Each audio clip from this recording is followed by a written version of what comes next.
कामधंदा करणं, आपली रोजीरोटी कमवणं आणि खाणं याच्यापेक्षा जास्त जग त्यांनी पाहिलेलं नाही.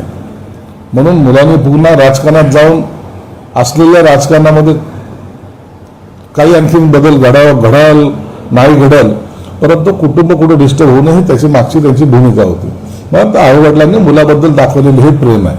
परंतु दिपकेने ज्या पद्धतीने आज तो मीडियाच्या माध्यमातून आलेला आहे, लोकांनी सुद्धा त्याला ॲप्रिशिएट केलेलं आहे. म्हणून आपला मुलगा सुद्धा एक उंचीवर गेला याचं समाधान सुद्धा त्यांना असावं. पण दुसरं त्यांचं एक चिंता पण आहे की हे सध्याचं राजकारण पाहता आपल्या मुलाने या क्षेत्रात जाऊ नये आणि उद्या काहीही होऊ शकते या राजकारणापूर्वी, त्यामुळे त्यांना त्यांच्या मुलाच्या बद्दल काळजी वाटते. मुलाबद्दल काळजी असणं हे आई-वडिलांचं कामच आहे, ते कर्तव्य आहे, ते करतायत आणि त्यात काही गैर नाहीये. त्यांनी काही काळजी करू नये का मुलाची. आणि राजकारणामध्ये तर आपण पाहतो खून चोऱ्या माऱ्या हे सगळं चालू जे आहेत ना, त्याची काळजी सर्वसामान्य लोकांना असते. परंतु तसं काही नाही. राजकारणामध्ये असे छोटे माणसं कधीतरी मोठ्या पदावर जात असतात किंवा मोठ्या राजकारणामध्ये चेंजेस घडत असतात. म्हणून त्याला हिंमत देणं सुद्धा गरजेचं आहे. संजय राऊत प्रसादलाडवर टीका करताना म्हणतात की स्वतःच्या लेहंग्याची नाडी सोडून बघा तुम्ही कोण आहात. आता ह्या संजय राऊतला सकाळी सकाळी लेहंग्याची नाडी सोडायची कायच गरज आहे बाबा. सर्वांच्या नाड्या सोडून हा संजय राऊत थकलेला आहे. म्हणून आता हे दुसऱ्याच्या लँग्वेजच्या नाड्या पाहायला चाललाय, तपासायला चाललेला आहे. मला वाटतं इतक्या खालच्या पातळीचं राजकारण संजय राऊतने करू नये. बोलताना थोडं तारतम्य ठेवावे. नसतात तुमच्या पॅन्टीची चेन कधी कोण काढेल हे तुम्हाला सुद्धा कळणार नाही. काल साहेब शिवसेनेची बैठक झाली होती, त्या बैठकीत बोलताना तुम्ही अतिशय आक्रमक झाले होते.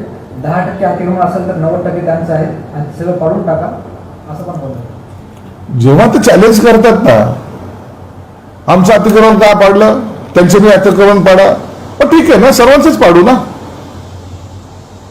तुम्ही आता गुंठेवारीमध्ये किती लोकांनी पैसे भरले, किती लोक टॅक्स पेयर आहे, किती लोक बांधकाम परमिशन घेतली, हे सगळं जर काढलं ना, मला वाटतं इम्तियाज जलील हा त्यांच्या समाजाचे घरं पाडण्यासाठी लोकांना उचकवतोय. म्हणून मी काल ते स्टेटमेंट केलं. जर तुम्हाला असंच पाहिजे असेल, घरं पाडून घ्यायचे असतील तर ते आव्हान आम्ही स्वीकारलेलं आहे. चल.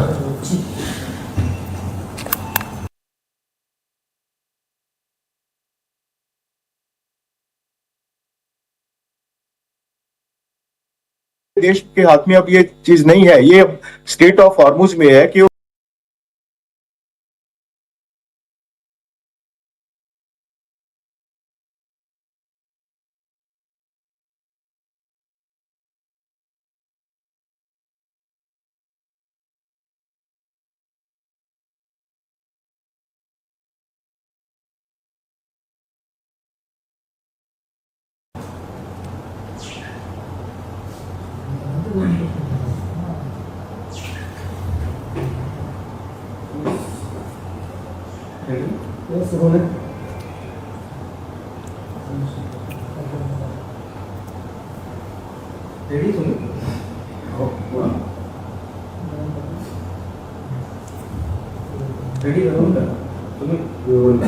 सर, आज जरांगे पाटलांना भेटायला शिष्टमंडळ गेले. प्रसाद लाड सातत्याने टीका करत होते, तेच आज भेटायला गेले. जरांगे पाटलाला भेटायला सरकारतर्फे किंवा भारतीय जनता पार्टीतर्फे प्रसाद लाड गेलेत आणि त्यांनी जे काही स्टेटमेंट दिले ते या पद्धतीने दिलं की त्यांनी मला बोलवलंय म्हणून मी चाललोय. परंतु एक निश्चित आहे की जर असा संवाद चांगला झाला आणि त्याच्यातून जर काही आउटपुट निघत असेल तर त्यात वाईट मानण्याचं काही कारण नाही. संवादातून कदाचित चांगलं काही निर्माणही होऊ शकतं किंवा त्यांनी एखाद्या वेळेला वरिष्ठांचा काही निरोप असेल तो द्यायला गेला असेल. परंतु बोलत राहणं हे लोकशाहीसाठी चांगलं आहे. म्हणून जरांगे पाटलांचं आणि त्यांचं काय बोलणं होतं हे काही थोड्या वेळात कळेल आपल्याला. म्हणून त्याच्यावर आताच भाष्य करणं योग्य नाही. पण हे जरांगे पाटलांना भेटायला आलेल्या प्रसाद लाड मुक्कामी इथं होते, तर त्यांना 2 लोकांनी धमकी दिली आणि त्या लोकांना ताब्यात घेण्यात आलं. हे सगळं चालत राहणार ना. मागच्या वेळेला जरांगे पाटलांच्या विरोधात प्रसाद लाड काही बोलले, त्याचं काहीतरी एकमेकाचं म्हणजे फार भांडण्याच्या परिस्थितीमध्ये ते होते. परंतु ते राजकीय वैर असतं, त्याला काही जास्त सिरीत घेऊ नये. आणि त्यांना धमकीचे फोन दिलेत. मला वाटतं पोलिसांनी त्यांना अरेस्टही केलेली आहे.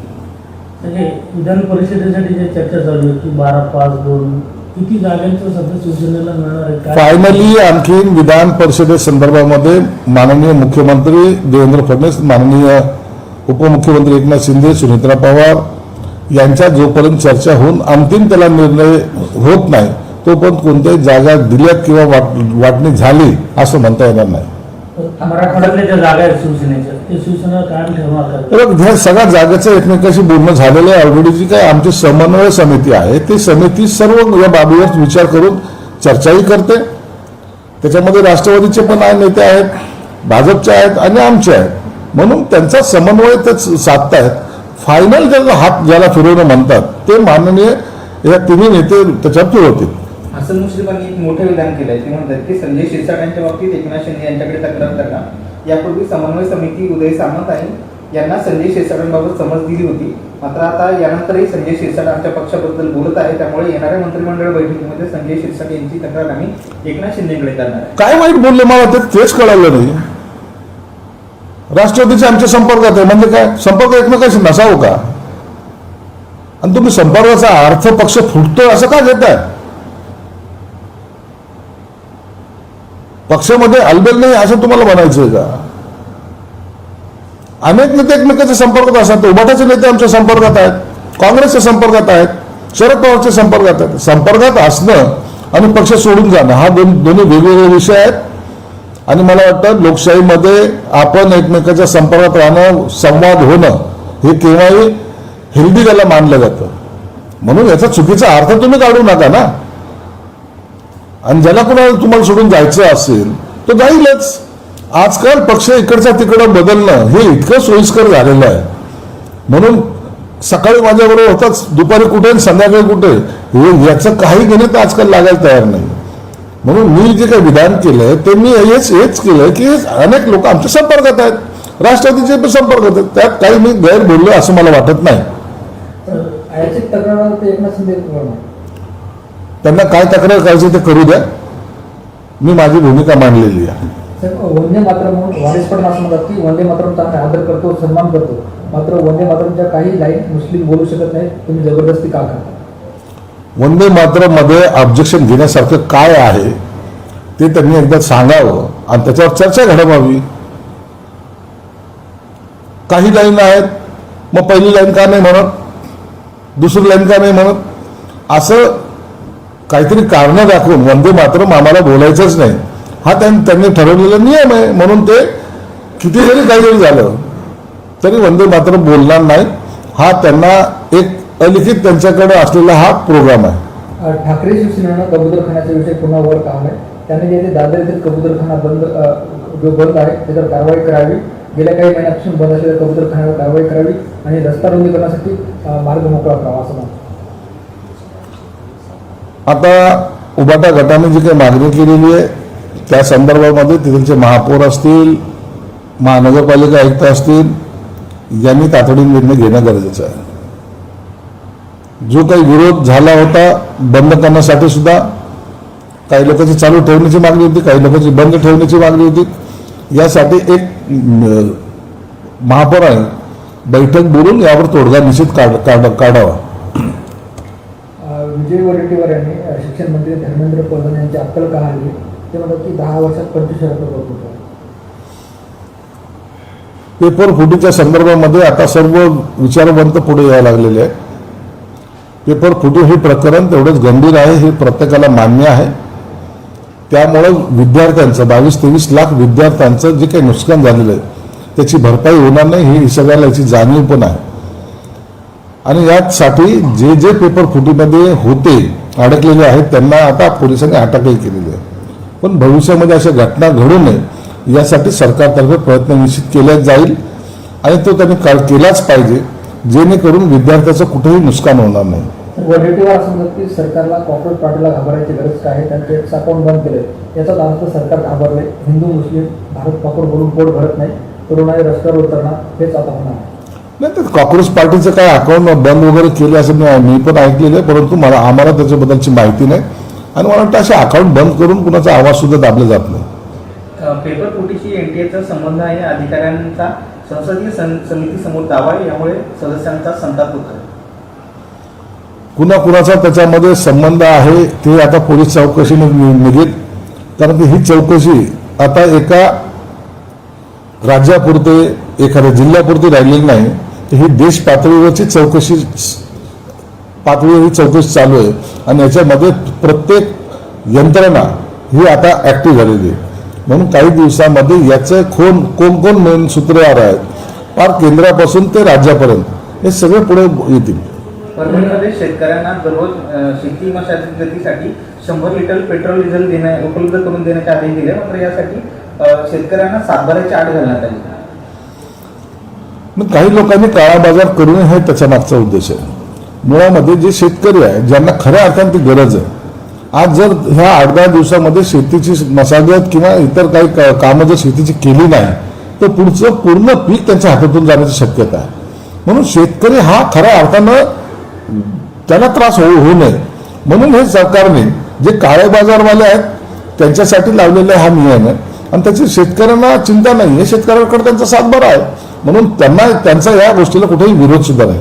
तर शहरामध्ये पाण्याची जी टंचाई निर्माण झालेली आहे, डिझेल मिळत नाही टँकरला, त्याच्यासाठी काय आपण पर्याय आदेश देणार का? जे महापालिकेचे टँकर पाणी पुरवठा करतात त्यांना डिझेल मिळाल्यासाठी महानगरपालिकेचा स्वतःचा पेट्रोल पंप असल्यामुळं महानगरपालिकेने तातडीनं जे लोकांना आवश्यक टँकरच्या द्वारे आपण जे काही पाणी पुरवठा करतोय त्यासाठी डिझेल उपलब्ध करून घेणं गरजेचं आहे. मी कलेक्टरांना सुद्धा आता बोलणार आहे, त्यांना डिझेल कशा पद्धतीने लवकरात लवकर उपलब्ध करून दिलं जाईल त्याचा प्रयत्न केला जाईल. कारण या टँकरवर या शहरातली अर्ध्याच्या वर जनता ही अवलंबून आहे. आणि त्यांना जर पाण्याच्या प्यायला पाणी जर मिळत नसेल, मला वाटतं याचा उद्रेक झाल्याशिवाय राहणार नाही. म्हणून याची काळजी आम्ही निश्चित घेऊ. तर सुनील तटकरे यांचे वक्तव्य समोर आले त्यासमोर की मागच्या दारात नाही तर 2 वेळा निवडून आले आणि त्यांच्या बोलण्याचा पार्ट क्वार्टर अशी चर्चा आहे. आता ह्या राष्ट्रवादी अजितदादामध्ये नेमकं काय चाललंय याच्याबद्दल आता भाष्य करणं योग्य नाहीये. सुनील तटकरेंनी कुणाला उद्देशून बोललं, का बोललं, पार्थ पवार त्यांच्याबद्दल काय बोलतात, या सगळ्या गोष्टी त्यांच्या पक्षाच्या अंतर्गत असल्यामुळं आम्ही त्याच्यामध्ये पडणार नाही. उदय सामंत यांनी जे भाष्य केलं किंवा शहरामध्ये गटबाजी खूप दिसते शिवसेनेमध्ये, 4 लोकांना बोललं तर लक्षात की खूप गटबाजी आहे. मी रत्नागिरीत माझी सत्ता आणली पण शिवसेनेतली इथली औरंगाबादची सत्ता गेली, ही गटबाजी कमी करायची सूचना तुमच्याकडून. त्यांनी योग्य तो सल्ला दिलेला आहे. आपसामध्ये भांडू नका. आपसामध्ये भांडल्यानंतर तुमचा एकमेकाचा असलेला विरोध त्याचा फायदा इतर लोक घेतात, इतर लोक मजबूत व्हायचा प्रयत्न करतात आणि मग आपल्यामधल्या भांडणाचा इतरांना फायदा का होऊ द्यायचा हा त्यांचा खरा प्रश्न होता. म्हणून त्यांनी तशी सूचना या ठिकाणी दिलेली. दुसरा एक असा प्रश्न होता, शरद पवारांनाही गणेश नाईक बाहेर पडण्याची खंत आहे असं स्वतः गणेश नाईक म्हणतात. शरद पवार पार्टी सोडली ही गणेश नाईकांनी खंत व्यक्त केली. त्याच्या पहिले उभाटा सोडली, त्याची खंत त्यांनी कधीतरी व्यक्त केली. खंत व्यक्त करण्यामध्ये गणेश नाईक हे आघाडीवर असतात. सगळ्या पक्षाचे फिरून त्यांचं आता झालेलं आहे. उद्या भाजप सोडून जर जेव्हा जातील तेव्हा सुद्धा ते खंत व्यक्त करतील. त्यांचं असं म्हणणं की शरद पवारांना खंत आहे. त्यांना खंत आहे की शरद पवारांना खंत आहे? शरद पवारांना खंत वगैरे काही नाही. शरद पवार त्यांच्या जागेवर ठीक आहेत आणि त्यांची खंत ते तुमच्यासमोर उघड करणार नाही. तेव्हा आपण बघतोय कॉक्रोच पार्टी जे चर्चेत आली त्यांच्या आईवडील संभाजीनगरमध्ये राहतात, तर त्यांच्या आई वडील असं सल्ला आहे की अभिजित देशपांडे राजकारणात जाऊ नये, राजकारण त्यांना वाईट वाटतं आई वडिलांमध्ये. आई वडील हे सर्वसामान्य कुटुंबातले आहेत. तुम्ही जर पाहत असाल तर त्याच्या वडिलांचं ना कुठं फेसबुक अकाउंट आहे ना इंस्टाग्राम आहे. या सगळ्या गोष्टीपासून ते कुटुंब दूर आहे. कामधंदा करणं, आपली रोजीरोटी कमवणं आणि खाणं याच्यापेक्षा जास्त जग त्यांनी पाहिलेलं नाही. म्हणून मुलांनी पुन्हा राजकारणात जाऊन असलेल्या राजकारणामध्ये काही आणखीन बदल घडाल नाही घडल, परंतु कुटुंब कुठे डिस्टर्ब होणं ही त्याची मागची त्यांची भूमिका होती. मग आई वडिलांनी मुलाबद्दल दाखवलेले हे प्रेम आहे. परंतु दिपकेने ज्या पद्धतीने आज तो मीडियाच्या माध्यमातून आलेला आहे, लोकांनी सुद्धा त्याला ॲप्रिशिएट केलेलं आहे. म्हणून आपला मुलगा सुद्धा एक उंचीवर गेला याचं समाधान सुद्धा त्यांना असावं. पण दुसरं त्यांचं एक चिंता पण आहे की हे सध्याचं राजकारण पाहता आपल्या मुलाने या क्षेत्रात जाऊ नये आणि उद्या काहीही होऊ शकते या राजकारणापूर्वी, त्यामुळे त्यांना त्यांच्या मुलाच्या बद्दल काळजी वाटते. मुलाबद्दल काळजी असणं हे आई वडिलांचं कामच आहे. ते कर्तव्य आहे, ते करतायत आणि त्यात काही गैर नाही आहे. त्यांनी काय काळजी करू नये का मुलाची? आणि राजकारणामध्ये आता आपण पाहतो तर खून चोऱ्या माऱ्या हे सगळं चालू जे आहेत ना, त्याची काळजी सर्वसामान्य लोकांना असते. परंतु तसं काही नाही. राजकारणामध्ये असे छोटे माणसं कधीतरी मोठ्या पदावर जात असतात किंवा मोठ्या राजकारणामध्ये चेंजेस घडत असतात. म्हणून त्याला हिंमत देणं सुद्धा गरजेचं आहे. संजय राऊत प्रसाद लाडवर टीका करताना म्हणतात की स्वतःच्या लेहंग्याची नाडी सोडून बघा, तुम्ही कोण आहात. आता ह्या संजय राऊतला सकाळी सकाळी लंगेची नाडी सोडायची कायच गरज आहे बाबा. सर्वांच्या नाड्या सोडून हा संजय राऊत थकलेला आहे. म्हणून आता हे दुसऱ्याच्या लंगेच्या नाड्या पाहायला चाललाय, तपासायला चाललेला आहे. मला वाटतं इतक्या खालच्या धर्तीचं पातळीचं राजकारण संजय राऊतने करू नये. बोलताना थोडं तारतम्य ठेवावे. नसतात तुमच्या पॅन्टीची चेन कधी कोण काढेल हे तुम्हाला सुद्धा कळणार नाही. काल साहेब शिवसेनेची बैठक झाली होती. त्या बैठकीत बोलताना तुम्ही अतिशय आक्रमक झाले होते. 10% अतिक्रमण असेल तर 90% त्यांचं आहे आणि सगळं पाडून टाका असं पण बोलतो. जेव्हा ते चॅलेंज करतात ना, आमचं अतिक्रमण का पाडलं, त्यांचं मी अतिक्रमण पाडा, ठीक आहे ना, सर्वांचंच पाडू ना. तुम्ही आता गुंठेवारीमध्ये किती लोकांनी पैसे भरले, किती लोक टॅक्स पेअर आहे, किती लोक बांधकाम परमिशन घेतली, हे सगळं जर काढलं ना, मला वाटतं इम्तियाज जलील हा त्यांच्या समाजाचे